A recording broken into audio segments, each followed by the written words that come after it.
Good evening, and welcome to the October 28th City Council work session meeting here at CNU. Thank you so much for joining with us either in person or by AV. I'll turn it over to Alan to get us started. I know first thing we have is going to be our recommended CIP.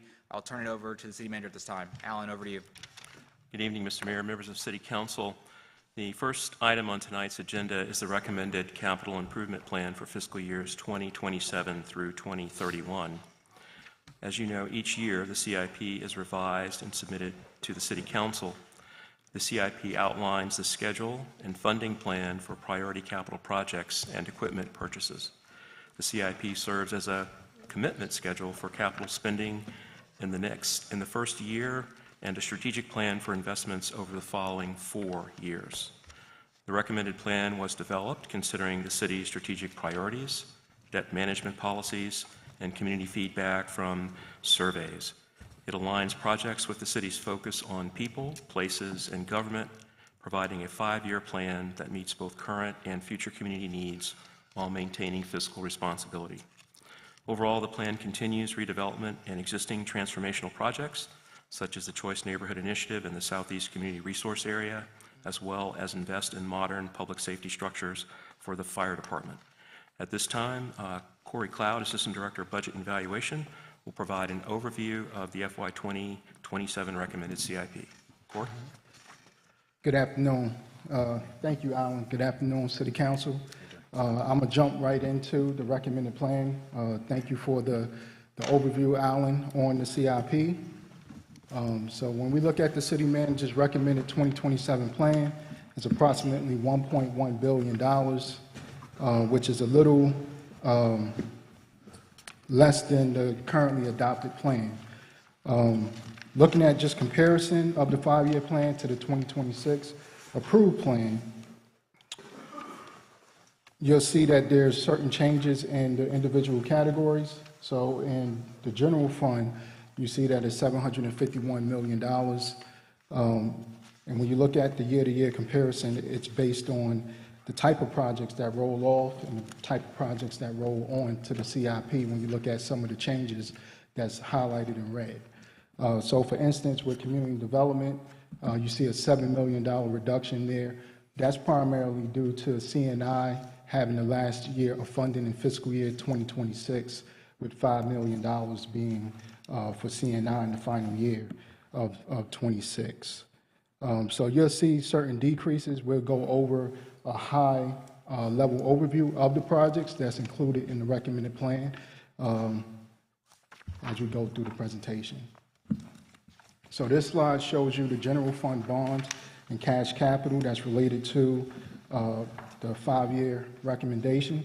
You'll see that we're hovering roughly about $600 million each year when we look back at the recently adopted plans as well. And we stress the funding source of bonds and cash capital in the general fund because it does have a direct impact on the operating budget that we'll bring forward to you later in the fiscal year for fiscal year 2027. Both of these are supported by general fund revenues.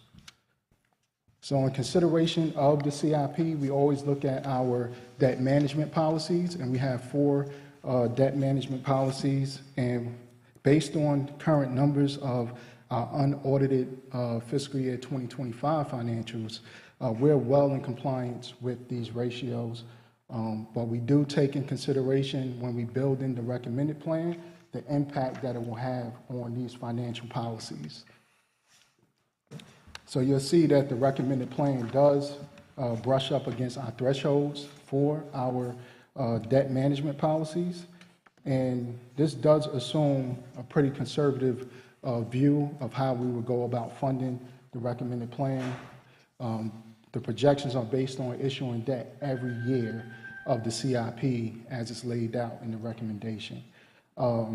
Just as a matter of note, we haven't had to issue bonds since July of 2023. So the way that we manage the issuances of bonds is through a cash flow basis, and that's based on how well the projects are moving through the CIP in terms of spending. So we're almost a little over 2 years since we had to issue bonds. So there's no indication that we'll have to issue bonds every year, but we do look at it from a conservative standpoint to ensure that we are still able to afford it within our financial capacity. So much like this slide, this next slide shows the impact of the debt service based on borrowing every year. So if we were to borrow every year as depicted in the recommended plan, this is the impact to our general fund debt service payments.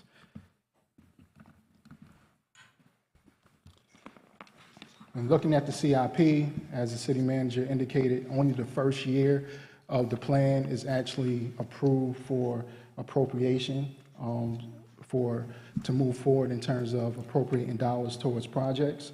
So when we just look at the first year of 26 compared to 27 for cash capital and bond funded projects in the general fund, you'll see that it's an increase of $13.5 million. Most of this is associated with projects that we'll discuss in the public buildings area. And sir, can you just pause there? Just for, I appreciate the presentation. Just for City Council, as a reminder, I think we talked, I know we're going to talk about the budget process or the budget going forward in January at our retreat, but there was an appetite to make some pretty steep cuts or reductions into the property tax assessment. So if we are going to move and actually lower that tax rate, that is going to have some effects on the CIP. So just wanted to flag that. Thank you. Yep. Thank you. Looking at the way so we're going to the presentation looking at how the projects are allocated based on the strategic priorities of the city. So just looking at the general fund and the first year of the plan, 41% of the bond funds and cash capital are allocated towards education and learning, which is mostly school-related renovation projects and improvements, followed by quality government and innovation at 28%, which is mostly renovations of our publicly owned facilities and new construction of facilities. So this slide just gives you the numbers for the recommended plan based on strategic priority and goal. So as we go through and look at each of these priorities, I'll keep it brief, but just wanted to give a high-level overview of the projects that are included in the first year of the plan and then what's planned in the out years. So for health, safety, and well-being, you'll see that most of the projects underneath major projects is dealing with replacement of fire stations or fire station rehabilitation projects. So our fire stations have an average age of 41 years, and the fire station number 11 that's referenced in 27 is right sizing for construction. In 26, we have money that was to complete fire station number 11. This right size construction to about $14 million for the total project. And then we're including in 27 $1 million to go towards fire station rehabilitation and upgrades of the other existing fire stations to take care of some infrastructure needs there. Right now, in the adopted plan, we only had $200,000 allocated annually, but we see that there's an emphasized need to address some upgrades in our fire stations, at living quarters and restrooms and things of that nature. Yes. Excuse me. When you mention the other fire stations, are we renovating? On here it says replace. So is it a full replacement of them? Yes. Where you see replacement is fire stations number 11, 9, 2, and 8. Those are full replacements, not renovations. And the $1 million that you just mentioned is for what?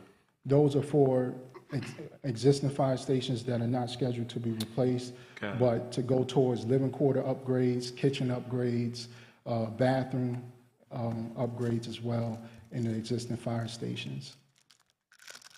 Thank you. And Corey, I would just take this moment to share with the council that we're also exploring some new financing mechanisms that we've really not utilized in the past.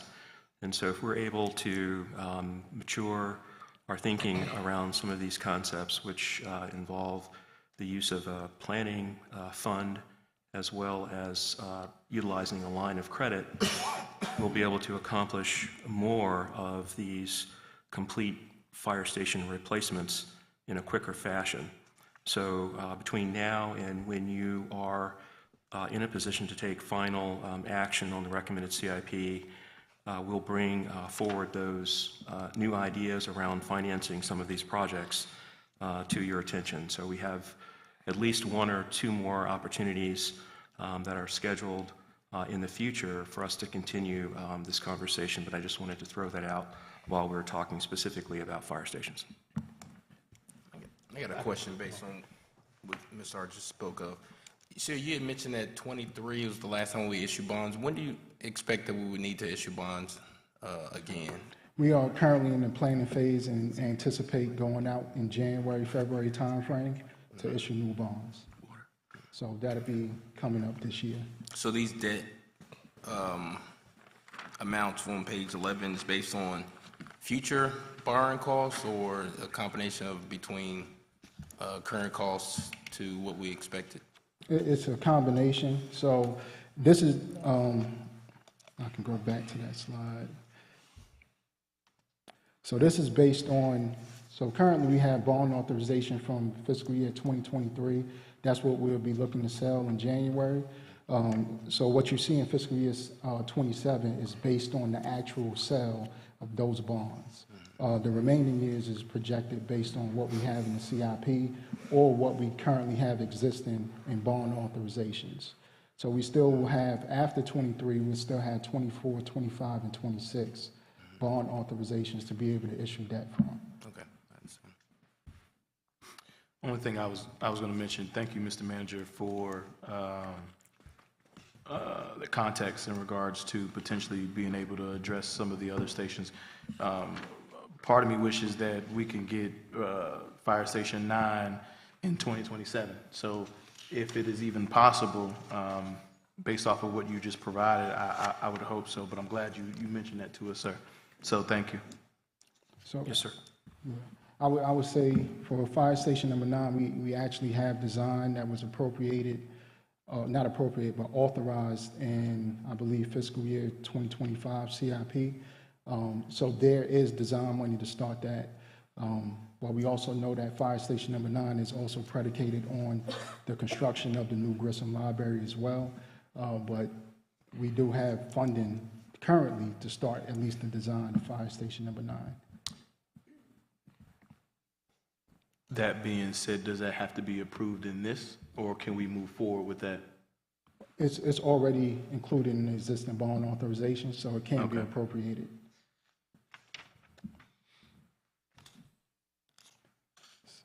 Okay.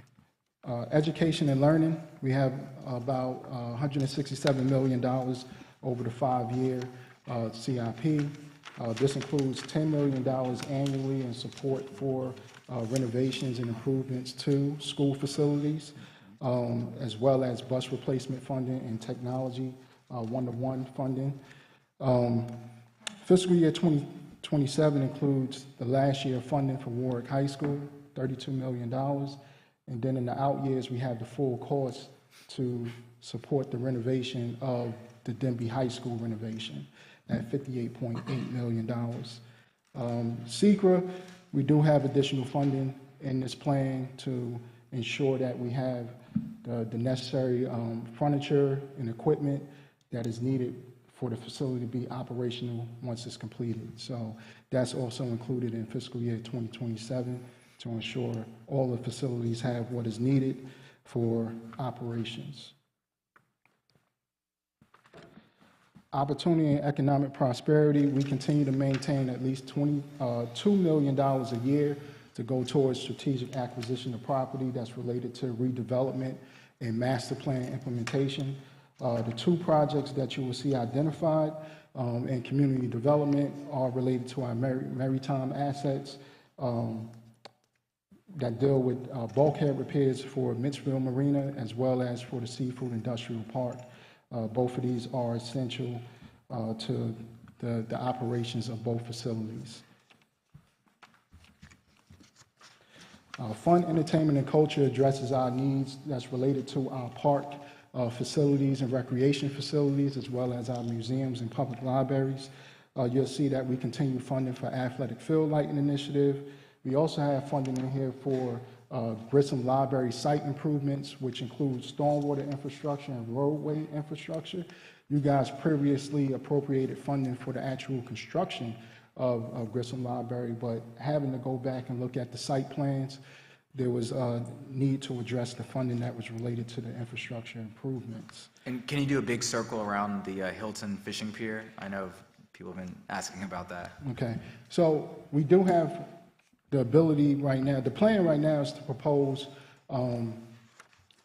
to reallocate existing bond authorizations in the current year. It's about $2.7 million from a project that we've identified that is no longer moving forward that can be reallocated to the replacement of the piers. So what's included in the CIP is the delta. It's estimated to cost about $3.3 million. So we got $600 million inside of fiscal year, no, not 600, 600,000, I'm sorry. Those are some expensive piers right there. But, so we got $600,000 in 27 to complete the funding for those two pier replacements. And then, you know, we do have waterways along the city shorelines that need to be maintained, so we do incorporate dredging money into the CIP, with Leeward Marina being in fiscal year 2027, so that we can maintain safe waterway passages for our boats. And then in the out years, we continue to have funding for the first phase of Stony Run Park implementation, which includes new trails, restrooms, additional parking, and multi-purpose fields. And then we're looking at upgrades to the Newport News campgrounds. Funding is included for the replacement of the 7 bathroom facilities that's there. They were all constructed in the 1960s, so there's a lot of work there to do in terms of improving the restroom facilities at the campground. So in 2031, we do have $2.4 million to start that process.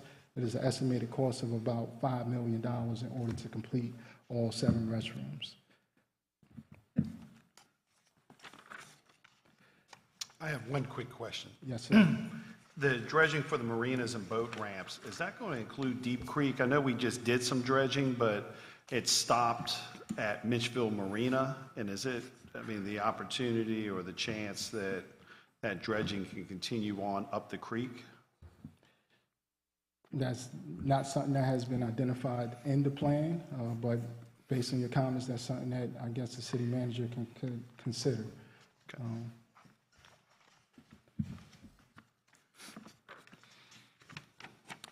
So looking at welcoming communities with connected neighborhoods, this is where a majority of our street and pedestrian improvement projects are.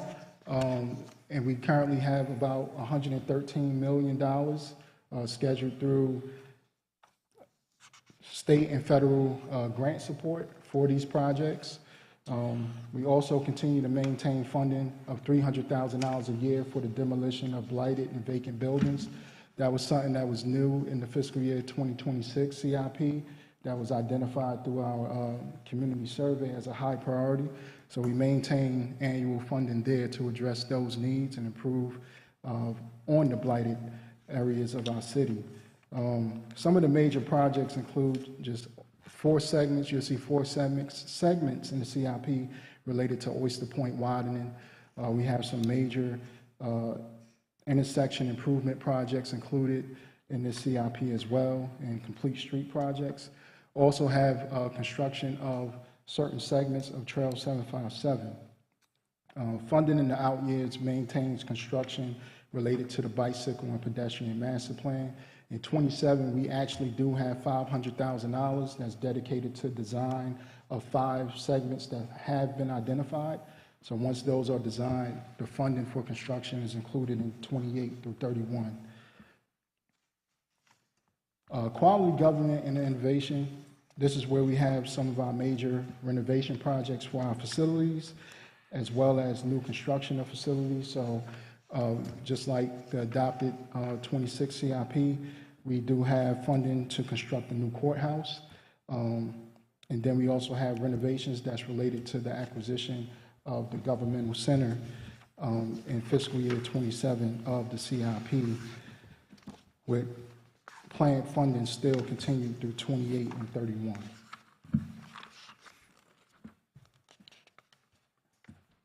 And then looking at environmental stewardship and sustainability, this right here primarily funds infrastructure projects related to the rehab and upkeep of our stormwater drainage systems, our sewer systems, and our waterworks operations. So, you know, the majority of the projects here is addressing just critical pipe replacement projects, facility improvements.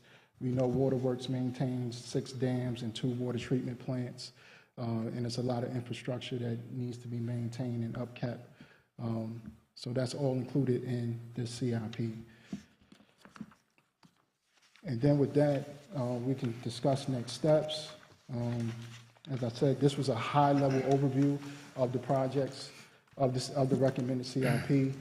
The plan will be posted online this evening following the work session, tonight's work session, and then we do plan on bringing back the CIP for discussion at future work sessions so that we can get more into the detail of any questions or projects that you guys want to discuss.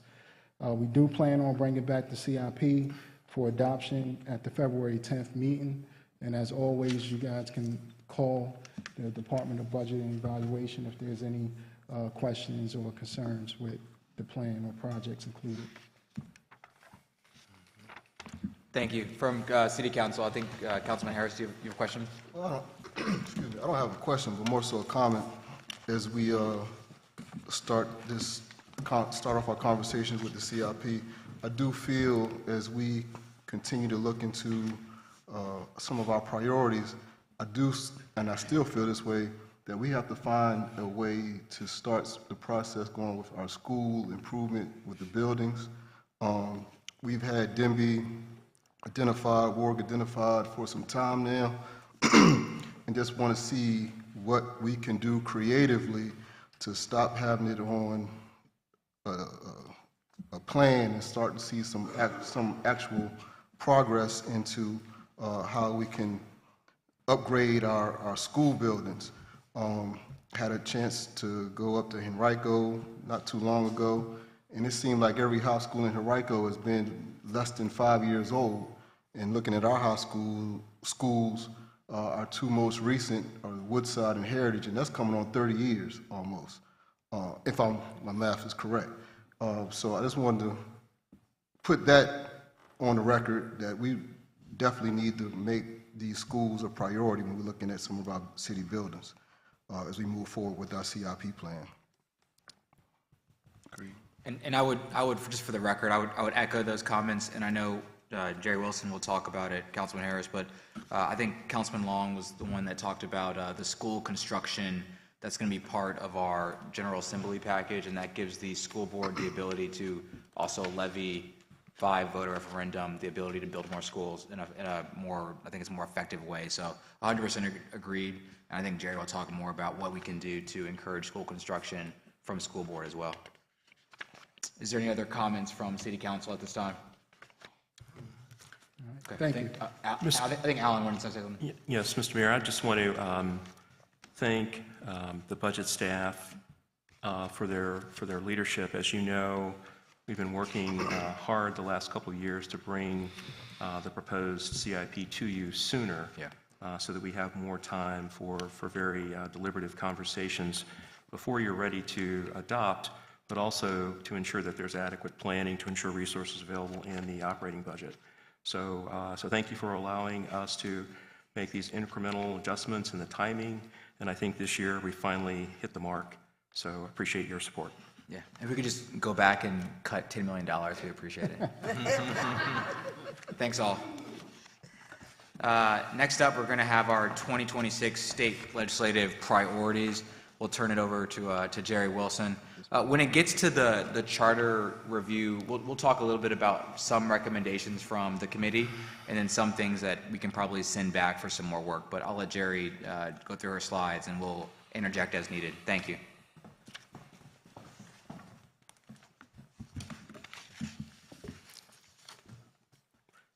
Good evening, I can everybody. provide you with the intro, but I think you're good. Well, let's see. I'm glad to be here this evening. It's great to see you all, and we're going to talk about what's going to happen in January, maybe. The crystal ball's been on the blink lately, so I'll do my best. But just about this General Assembly session, it will be a very interesting session. It's going to be the biennial budget session, which is minimally 60 days long. It will be a very challenging budget session because there will be a lot of pressure on the budget that we have not really experienced in Virginia in a while. We've been blessed the last several years with better than expected revenue growth, and so this will be the first time in a while when they've had to really kind of downsize expectations around spending. Just K-12 re-benchmarking, which the state does periodically, could be a $3 billion hit to the biennial budget, and that's before you take a look at any of the impacts of other changes in federal law and how they may impact Virginia's budget. So this could be an extremely challenging budget year. In addition to all of the other things that will make this year special, we'll have a new leadership, governor, lieutenant governor, attorney general. We will also have it won't be a new House exactly, but all of the members of the House will have been up for election or re-election, and so there may be new faces, may or may not impact the current balance of power, but it will be a new, for all intents and purposes, General Assembly. The Senate will remain the same because they're not up for election until 27. In terms of specific legislative asks for code changes, the first one is something like what we did last session, which involves who can review traffic camera and video camera violations. This is a much more narrow request than we had last year. This simply asks that the localities be able to hire and train technicians to review that video footage and determine violations. The reason for that is it greatly expands the applicant pool of who can be hired to do this job, and it also frees up our sworn, trained, somewhat heavy invested law enforcement officers to be in the community and doing what they wanted to do. I don't know anybody that ever became a police officer because they wanted to sit in front of a laptop and look at video all day. So the next one is also, before I leave that, this is something that the city of Portsmouth is also considering for their legislative package, so we may be able to partner with them on this, which will give us a good leg up from last year. Last year, our request got through the Senate, died in the House. The next request is to add us to the list of localities that are authorized to use land value tax. It would not require us to do it, but it would give us the option to do that. And that would be a system whereby the actual property would be taxed at a different rate than any improvements to the property.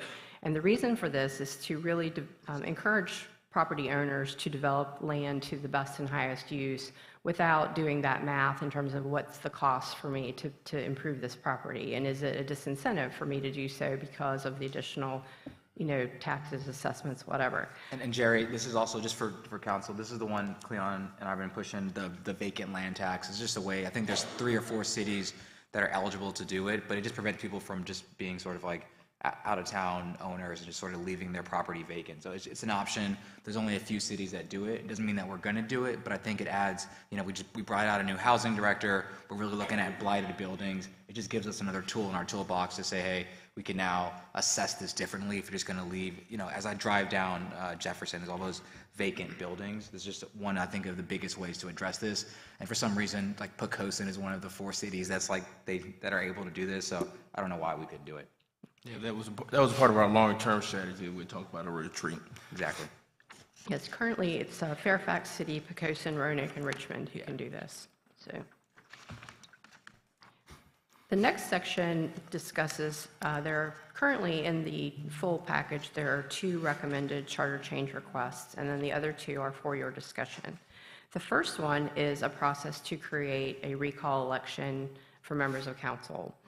This is something that's been discussed before. This would be a slightly different process than what is currently in code. Code of Virginia does have a recall process, but it is something that goes through the circuit court, and it is typically based on some sort of malfeasance, neglect of duties of the job, conviction of a crime of some sort. And that is, a petition is filed and the circuit court judge would make the determination to remove someone from their office. This would be different. This would be something that would be done at the local level. Council would have the opportunity, I think, to have input into what that process looks like. But that would be the first charter change. The second one creates a process by which the salaries of council would essentially be what I think in the old days human resources used to call benchmarked. There would be a citizen compensation committee that would look at your role, your responsibilities, and the various things that you're tasked with, compare them to peer localities and positions, similar positions in the private sector, and make a recommendation on what the appropriate compensation would be. And then the language in the charter is also changed to reflect that the council would have the authority to set your salaries based on the recommendation of that commission, not to exceed the recommendation of that commission. And Jerry, for the second one, that committee already exists for constitutional officers, so it's the same thing, it's mirroring the language. Yes, the comp board.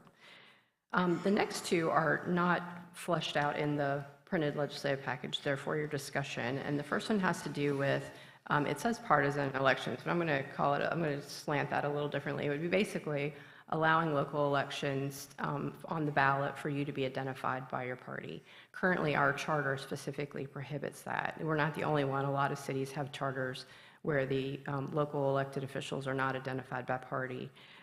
This would allow you to do so, I guess, if you so chose. And then also the possibility, ranked choice voting currently is allowable in Virginia Code for you if it's something that you wanted to do.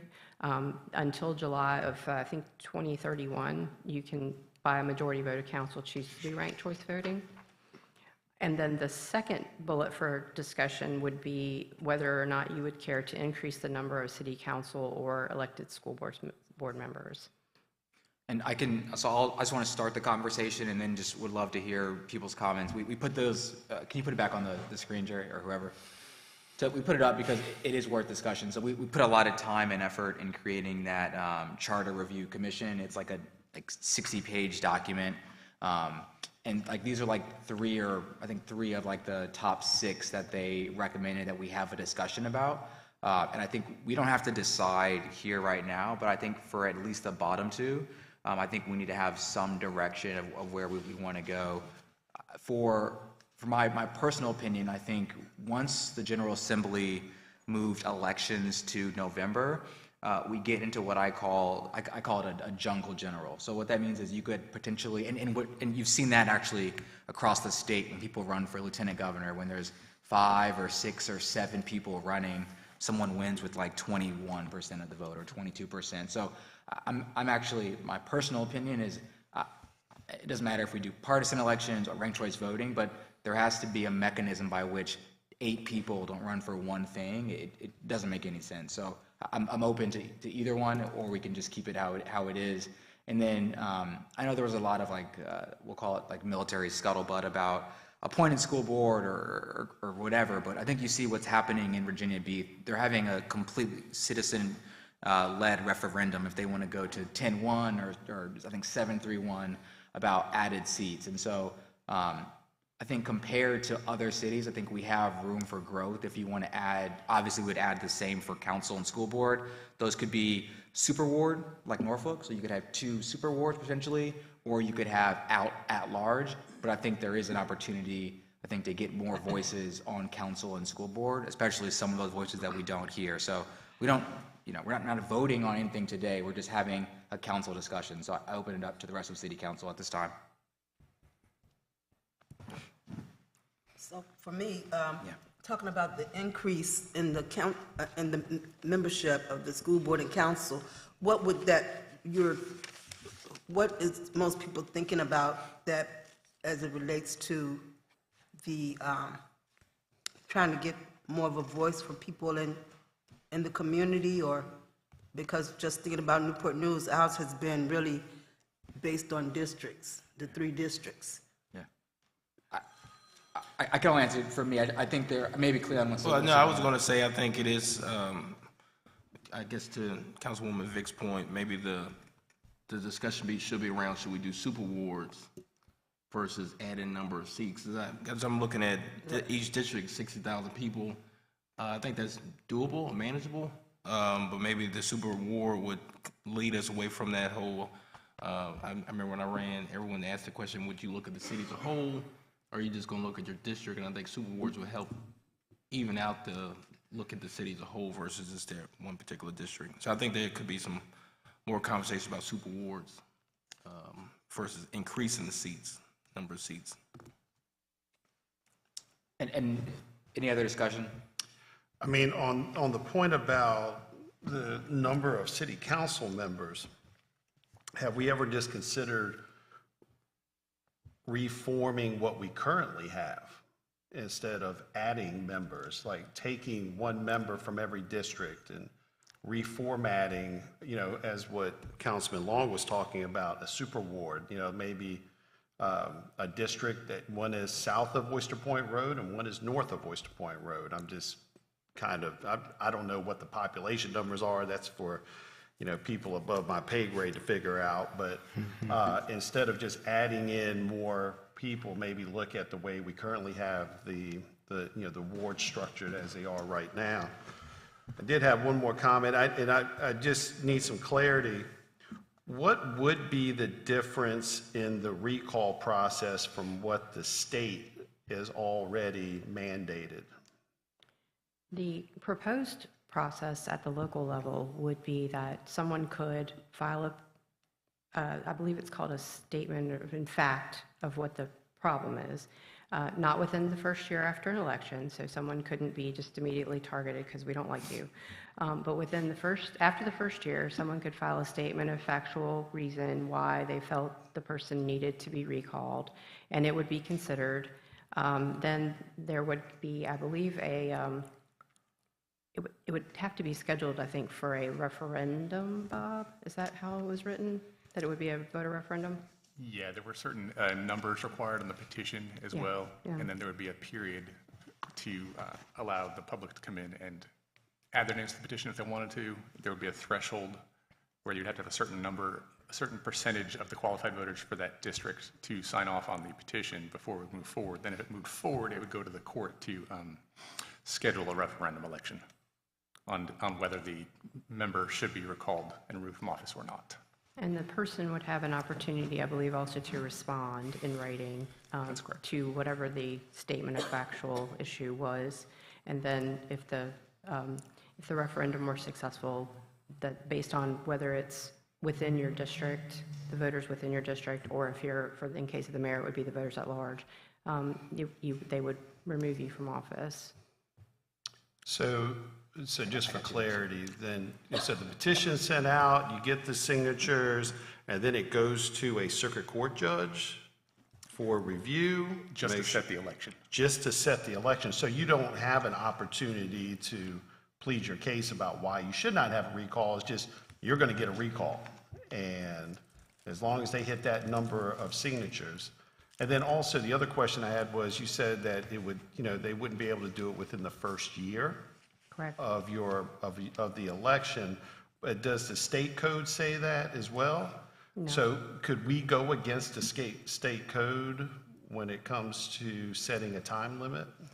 The state code process is primarily based on wrongdoing. If you look at the situations under which the circuit court can remove you, you have done something. You have been convicted of something. You have not shown up for work for a long time.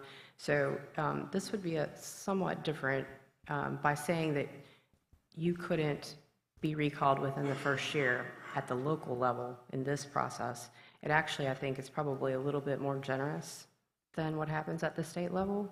And typically, we can be more generous. We can't be more stingy. That's sort of how. Additionally, this would be a special provision of state law as our charter. It would be state law. It would just be a special provision. So both would continue in effect. Okay.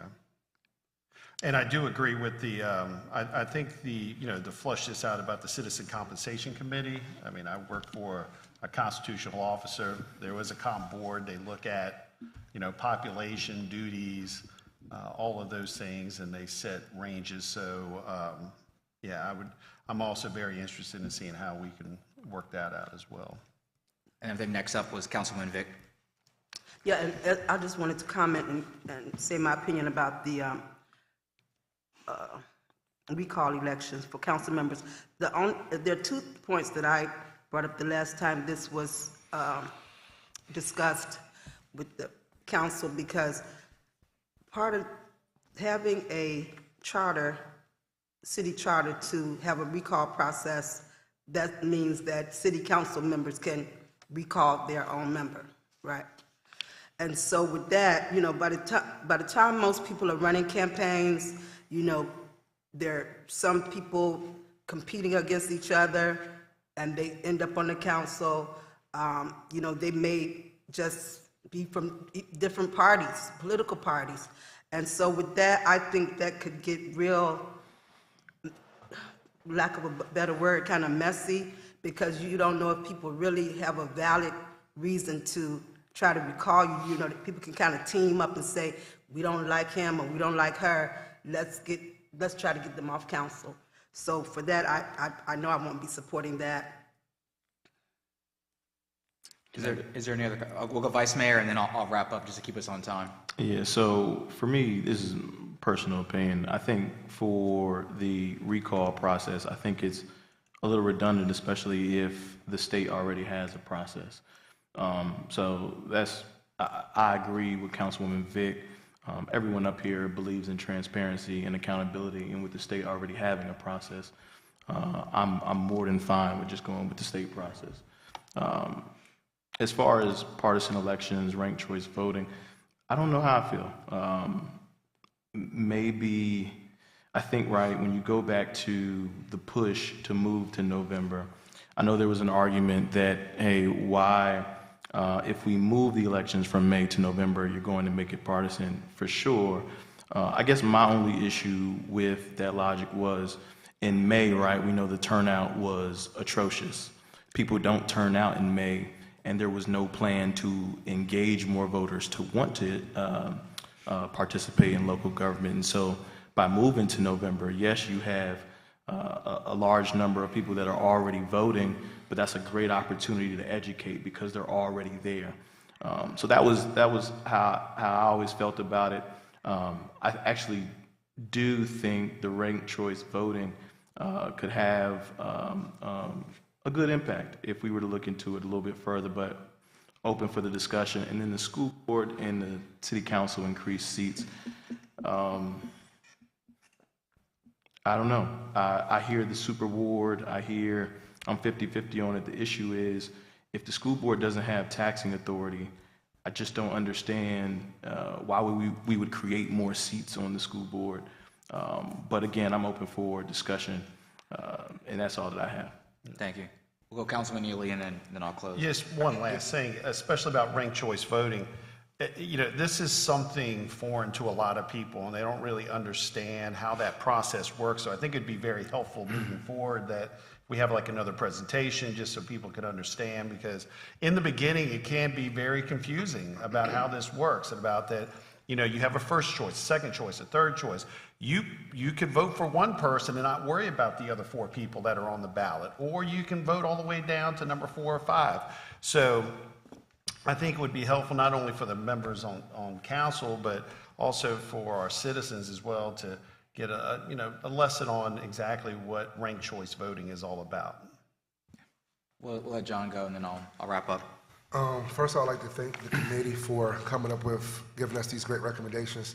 I would say that this city council per se is a council, I believe, as our team, we don't look at districts. I think we're a city council who looks at this city as a whole. Even last night, Councilman Harris had his Councilman's Corner. I'm on Facebook Live watching the Councilman's Corner. Even though that's not my district, I still care what goes on about this city.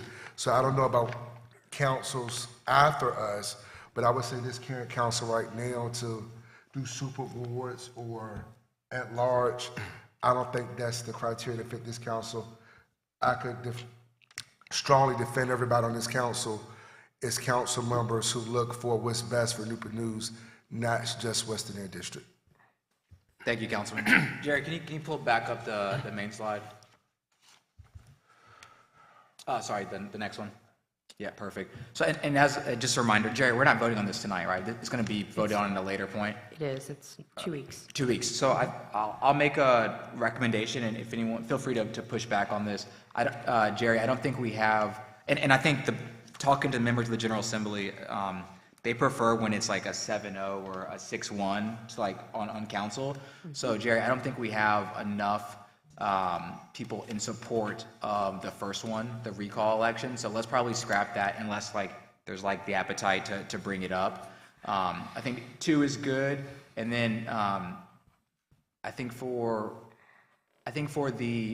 council discussion, that's probably another opportunity, like Councilman Coleman mentioned, to have discussions about that. What I would say for the record is, for the increasing the number of school board and council seats, so we would not be changing current seats, right? These would be in addition to, because a lot of those districts were drawn due to, like, I think it's like a federal judge does it by like racial concerns and gerrymandering to ensure that there's minority representation. So we're not like restructuring old districts. These would be in addition to. So I think it's for further discussion, and there's no vote on that going forward, but I would encourage everyone to just learn more about partisan elections, which would probably cost the city a little bit more, but would streamline it in November, ranked choice voting, and then just getting more people a voice in the city.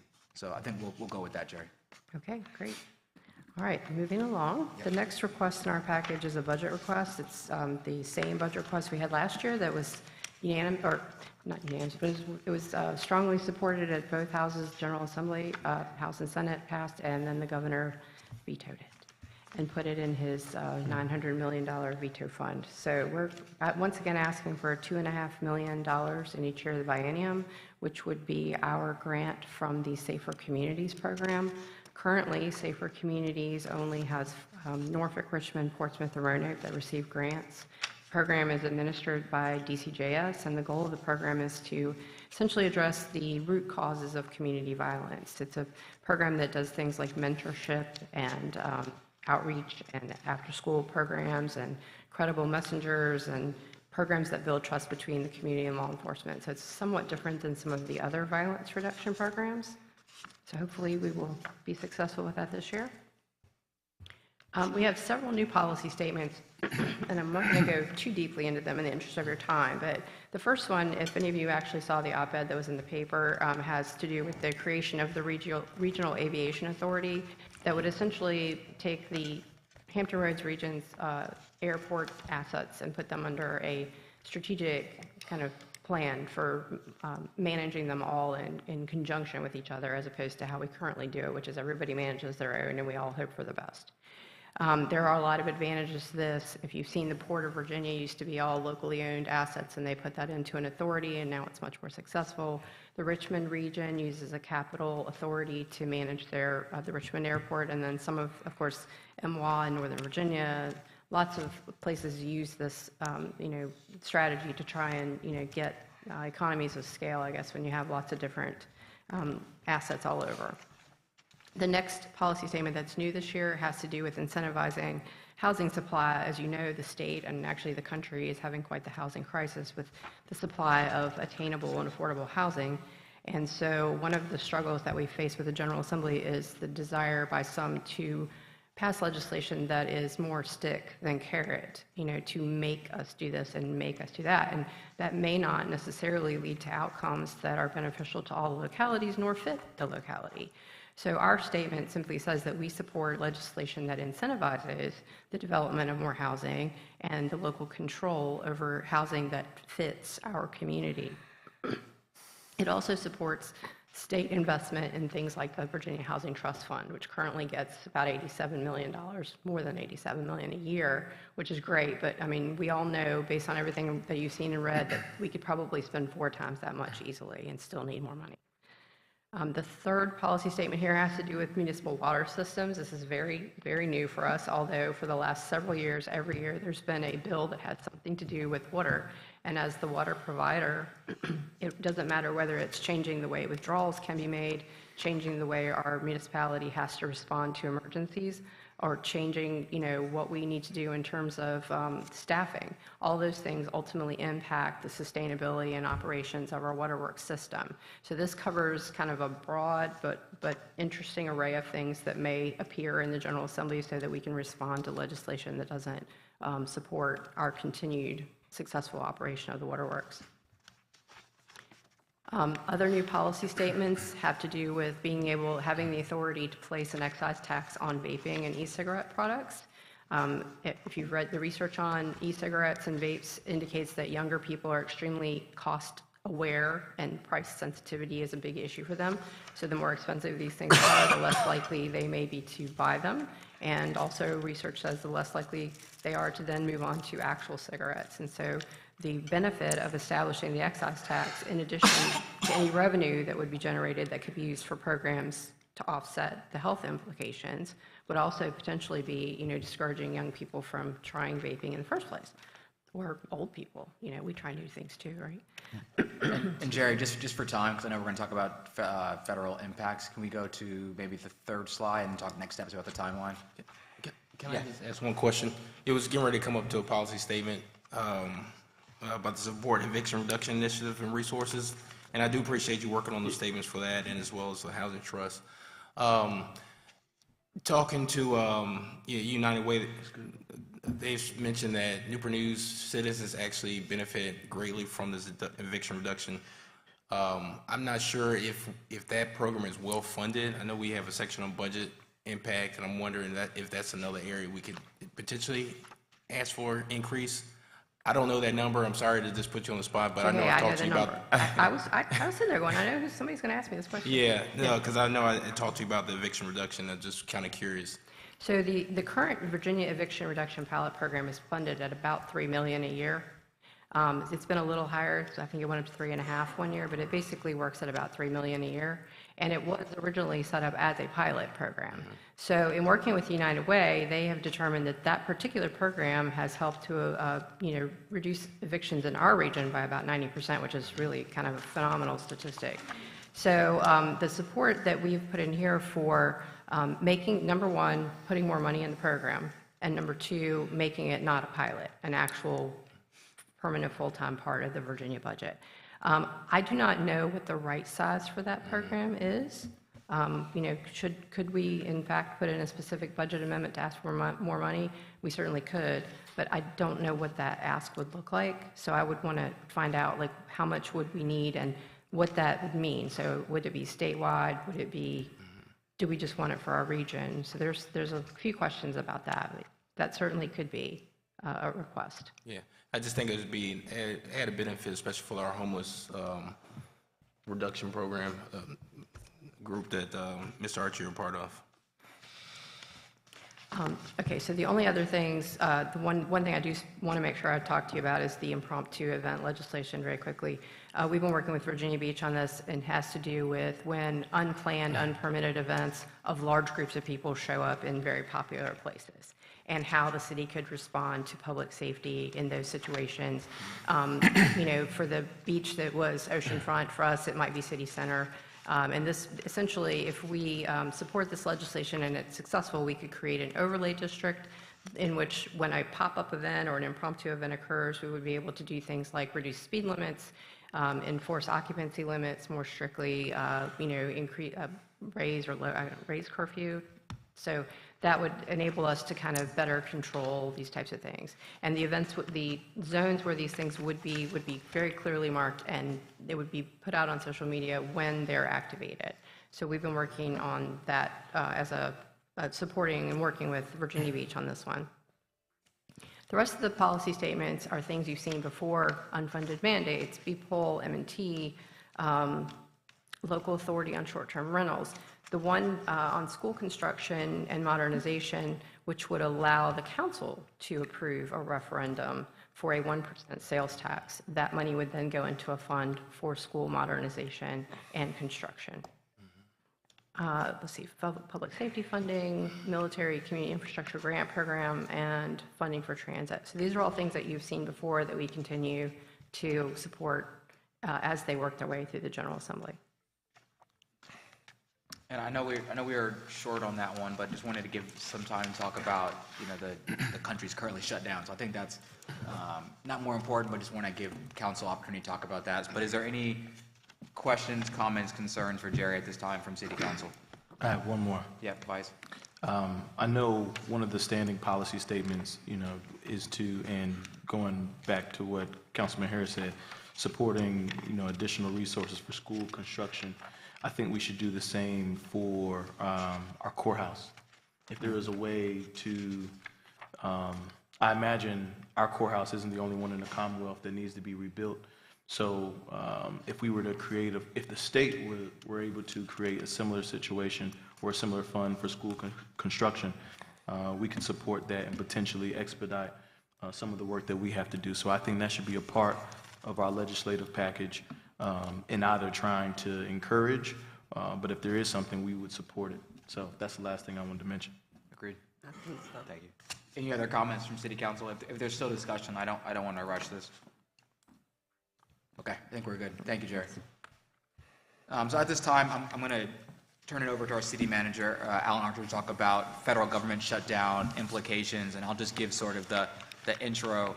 I was in D.C. yesterday and was able to talk to a lot of individuals, but the governor made an update earlier this afternoon, and there's been, I think, a lot of misinformation around SNAP and WIC and TANF and the acronyms and the timelines, and so we're going to put out a more comprehensive update via our website and our channels tonight, but wanted to give the opportunity of people in the audience and to get it on the record for us to talk about what we're going to do here in the city in terms of federal shutdown implications. I'll turn it over to Alan. Thank you, Mr. Mayor.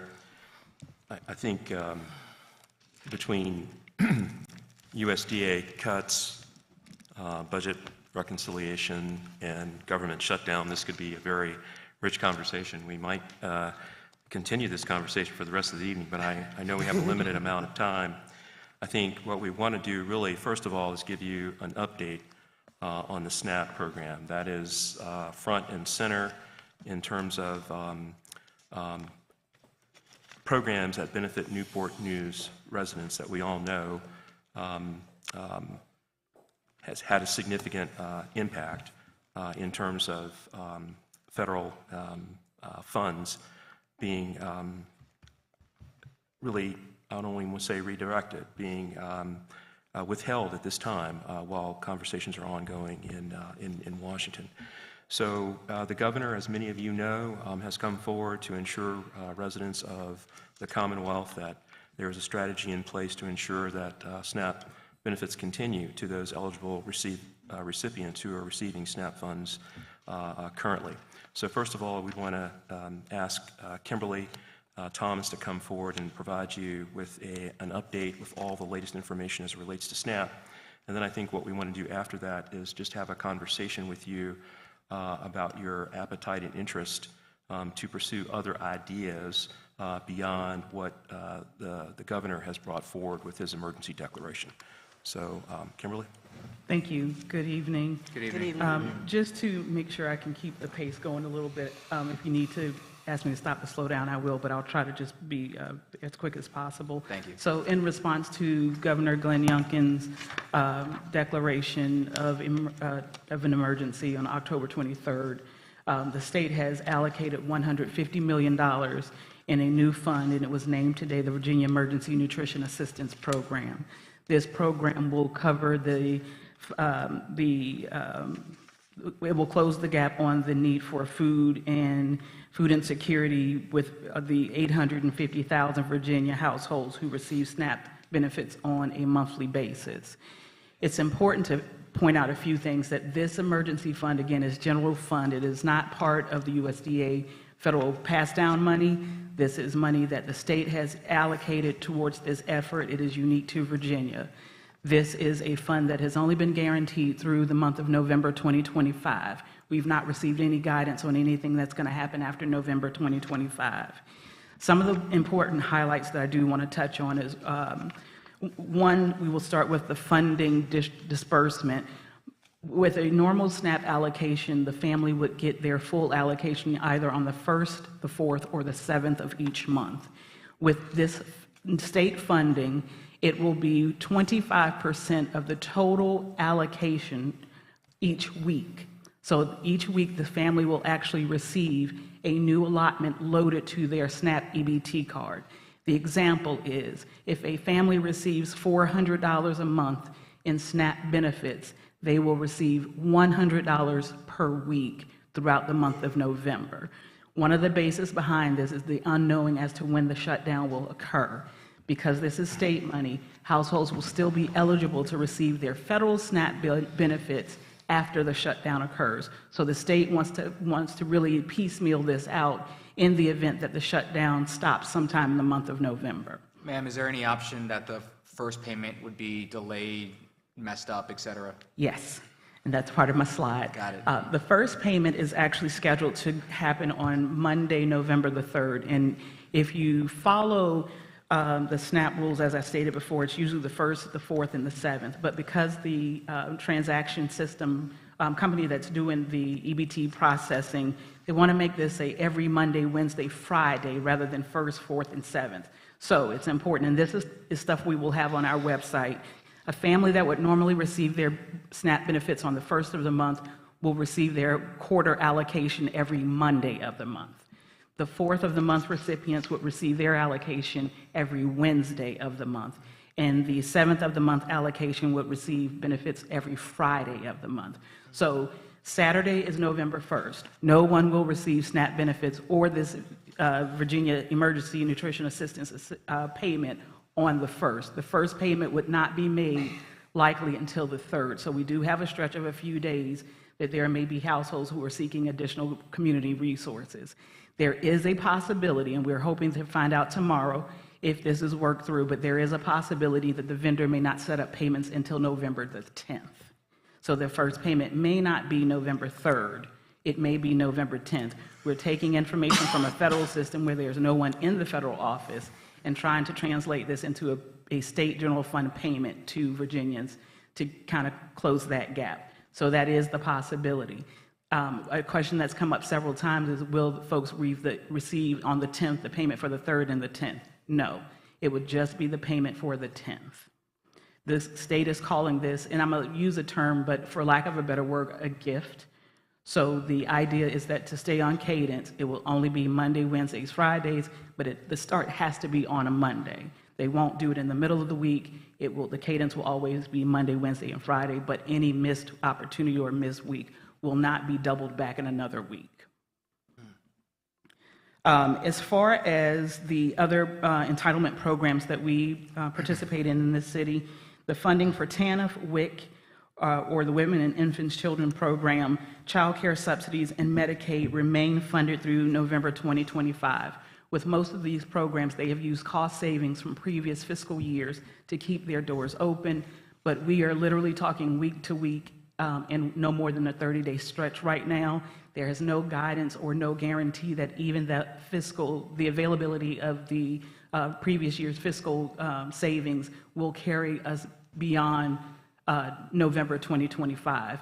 It's a hurry up and see kind of mentality. So we are doing just that. We're staying, probably being briefed at least twice a week now from VDSS, but we do know that this is going to be something that will affect families in many, many ways, whether we're filling in the gap or just having people understand the new process by which they will receive benefits. I do want to call attention to our federal shutdown resource page. It can be found on the City of Newport News webpage as well as Human Services webpage. I think in front of you, you all have a Keep Connected or Stay Connected card with a QR code. Going through that QR code will take you directly to the page. At the top of the page is the button for community resources. You click on that, it gives you all of the information about food banks, housing authorities, utility assistance, whatever those programs are that families may find themselves in need of. It's at that one click of that QR code. And we are going to make sure that on Saturday, November 1st, we had planned to have a Human Services Day. It will still be in play. We're just shifting the messaging a little bit so that we'll be better prepared to explain to the community these changes in regards to this Virginia Emergency Assistance Program. Is there any questions, comments from City Council at this time? I do have Councilman Long? I have a question. So do we have an idea of how many families that may be impacted that may miss their first payment? And then it won't be a double back, and like kind of get an idea of how much that loss would be, because that would obviously go towards like the food banks, and do we have enough resources available for that? So distribution dates, the 1st, the 4th, the 7th, are generally a third, a third, a third. There are roughly about 34,000 participants who receive SNAP benefits, which equals about 16,000 households in the city of Newport News. So if we looked at that 16,000 number, a third of that, what's that, roughly about 5-point-something% of the folks in our community would not get that November 1st allocation. Now, again, these would be folks that we should anticipate November 3rd, but if it doesn't work for November 3rd, everybody's going to be a week delayed. So a fourth of the amount will be missed by everyone. Yes. So you said 5 million, so a fourth of that will be 5,000. 5,000. 5,000. Okay. Yes. So, and again, the way the allocation works, Mondays would be about 5,000, some folks, Wednesdays, 5,000 or so, Fridays, 5,000 or so, to equal the 16,000 households that receive benefits. What's the cost? That's the number I was trying to figure out. We are, in the city of Newport News, we are pulling down about $5.7 million in operations money to distribute SNAP benefits to our constituents per month. I'm sorry, Ken, what was that number again? 5.7 million. So a fourth of that will be anticipate loss if the first. If the system is not integrated to begin disbursement on the 3rd, yes, a fourth of that would be lost from that first week's disbursement. Okay. We are very hopeful that the state will come to give us a final word by tomorrow. That's what we've been told. We should know by tomorrow if the system has been integrated to do that first week deposit, that first week allocation. But again, we just want to prepare for anything that may happen. Okay. Anything else from City Council? No. Okay.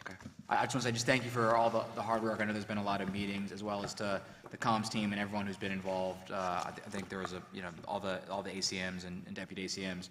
I think that's a lot of households in Newport News that we need to stand in the gap for, and we're glad that there's some sort of I'll call it just people over politics here in the Commonwealth. So thanks, ma'am. Yes. So, Mr. Mayor, at this time, what I would like to do is make a transition from Kimberly's comments about the SNAP program to some ideas that a team of individuals across departments has been meeting to discuss. And so I think, again, we've put together some ideas.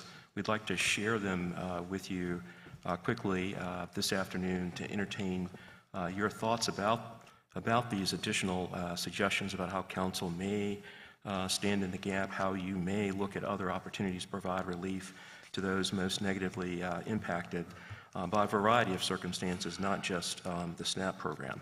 So Owen will quickly review some of our ideas with you, and then I would like to ask for some direction from you about which one of these ideas or ideas are appealing to you. Yeah, thank you, Mr. Manager. Appreciate being able to share a little bit tonight with council. So, Alan, at your charge, as the shutdown began, we got together an interdepartmental team to review some of our options. I think with the understanding, right, that unfortunately the scale, the magnitude of federal funding, whether SNAP or other federal programs, is such that it's a real challenge for the city to step into that gap and fully subsidize it. We did note that there are a number of areas of need that we're already hearing about, let alone if some of these federal programs like SNAP went away. And so we wanted to kind of look at a multi-pronged approach to try to address as much need as we possibly can. One of the first areas of priority is naturally our employees.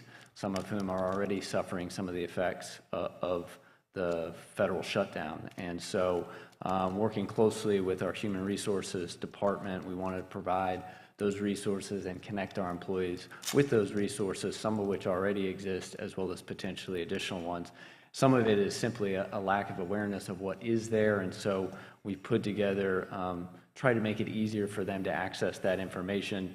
We are putting together a hotline dedicated for those employees, as well as additional information, email that they can touch base with our friends in the Human Resources Department to get some additional information.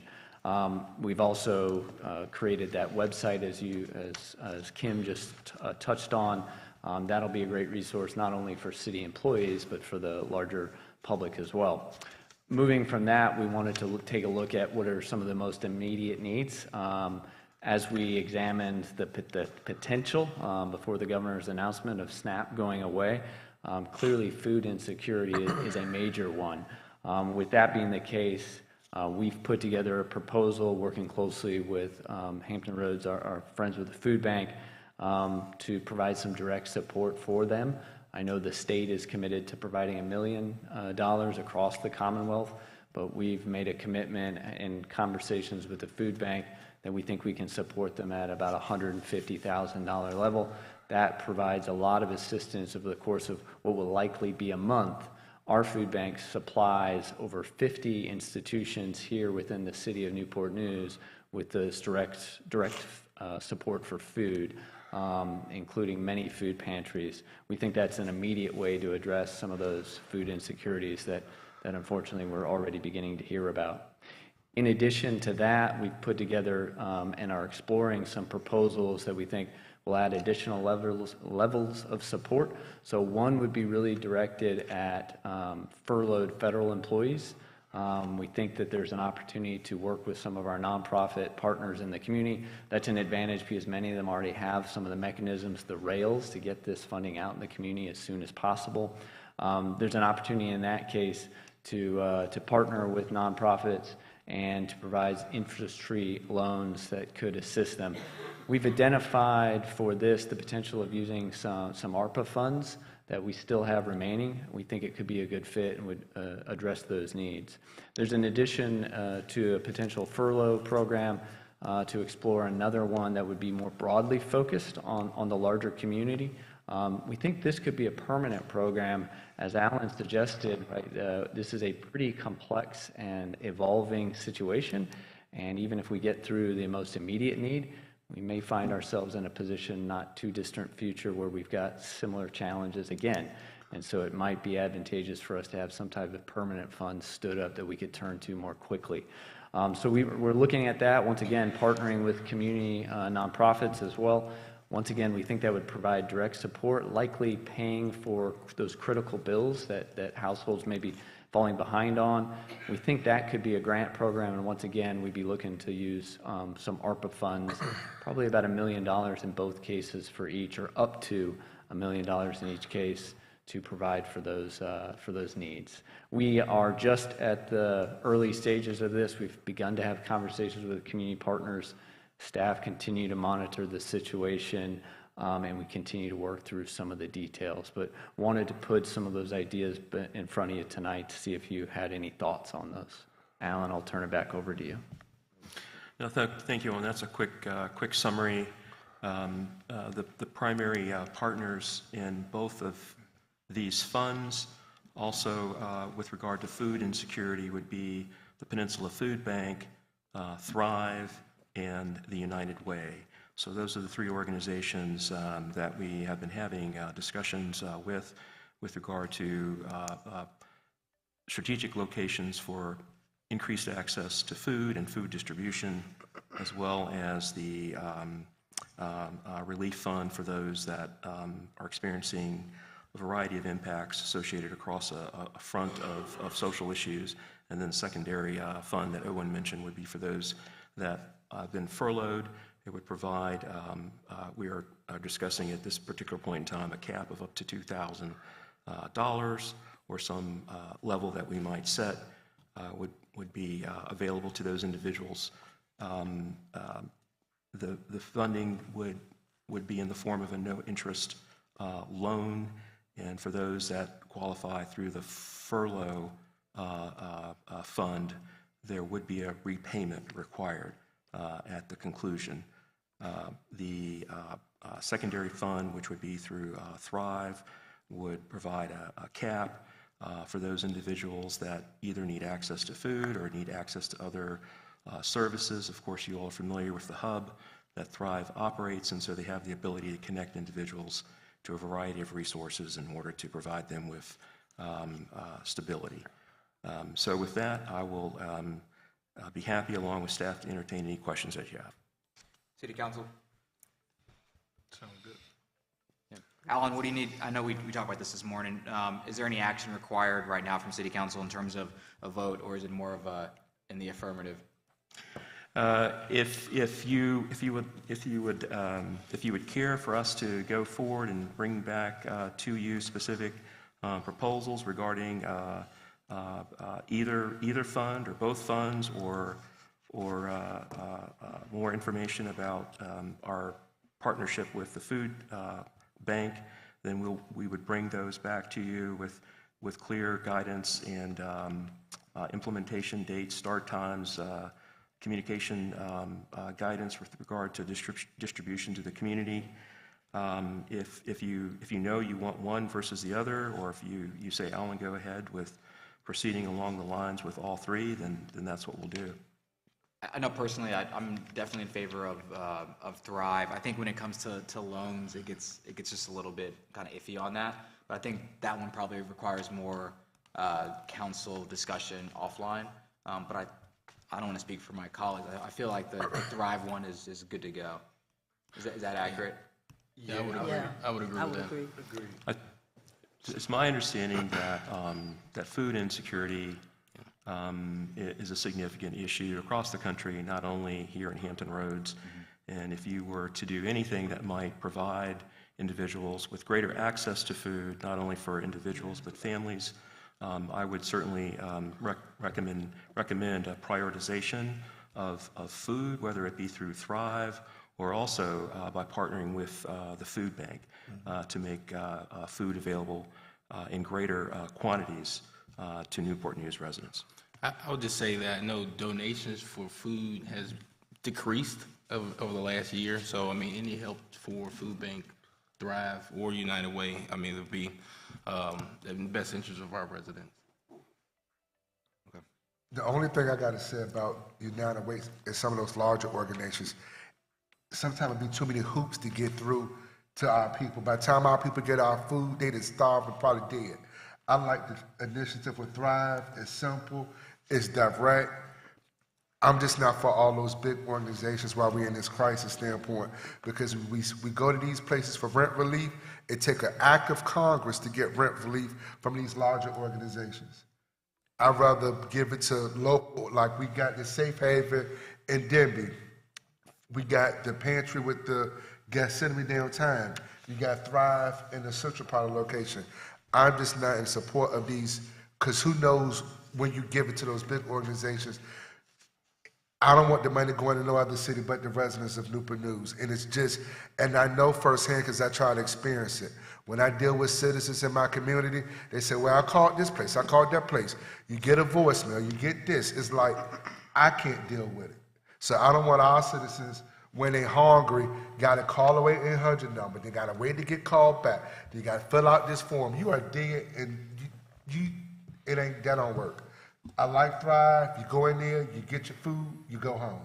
That's just all I got to say, Council. No, I think we're all concurring with that. So, Alan, let's move forward on the ways to mitigate the food insecurity, and then we don't need like a white paper, but just give us the other options in email form, and I think Council will discuss that offline.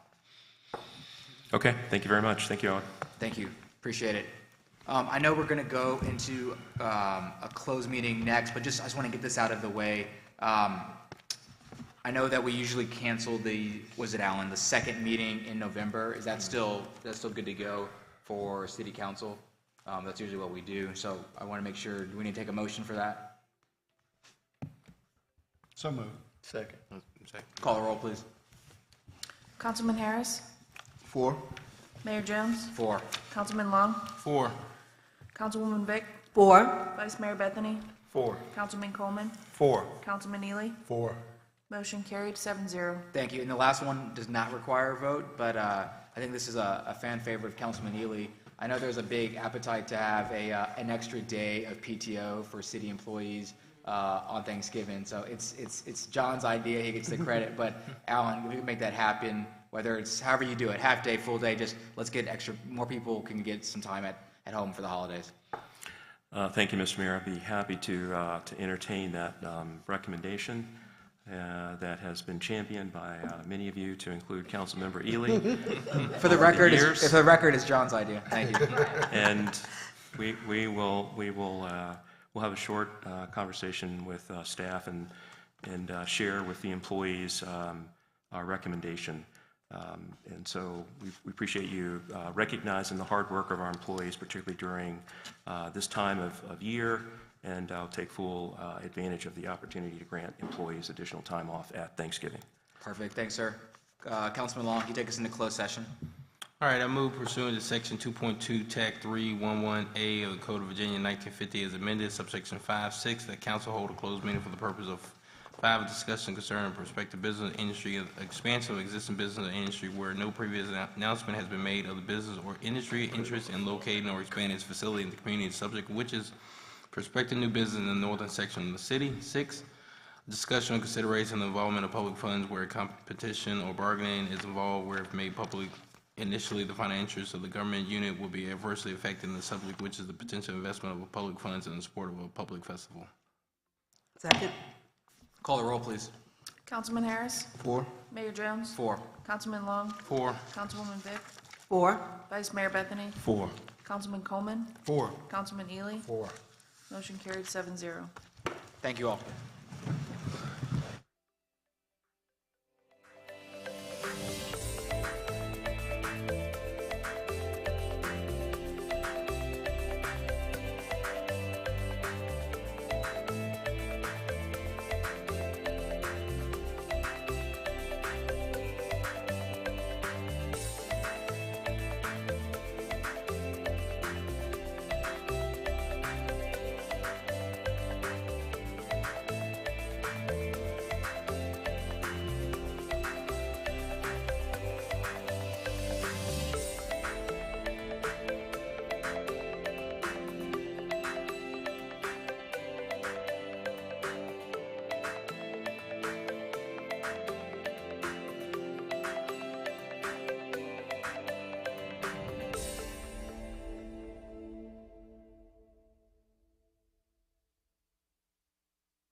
Councilman Long, can you take us out of closed session? I move that members of council certify that to the best of each member's knowledge, one, only public business matters lawfully exempted from open meeting requirements under the Virginia Freedom of Information Act, and two, only such public business matters as were identified in the motion by which closed meeting was convened were heard, discussed, or considered in the closed meeting by the council.